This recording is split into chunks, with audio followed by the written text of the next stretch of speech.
Hello everyone, welcome back to my channel TR learners.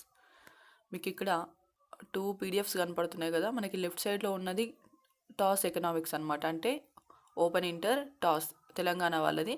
And right సైడ్లో ఉన్నది ఆంధ్రప్రదేశ్ వాళ్ళది. ఇంతకుముందే చెప్పా కదా నేను, ఆంధ్రప్రదేశ్ వాళ్ళకి క్వశ్చన్ అండ్ ఆన్సర్స్ రూపంలో ఉంటుందని.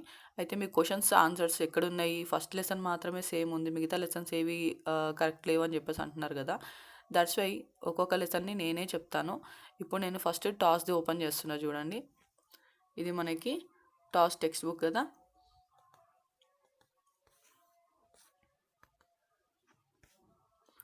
ఇక్కడ మనకి ఫస్ట్ లెసన్లో ఏమేమి క్వశ్చన్స్ ఉన్నాయో చూద్దాం. ఫస్ట్ మొదటి పాఠం వచ్చేసి అర్థశాస్త్రం యొక్క స్వభావం మరియు పరిధి. అర్థశాస్త్రం యొక్క స్వభావం మరియు పరిధి, ఇందులో ఏమేం ప్రశ్నలు ఉన్నాయో చూద్దాం.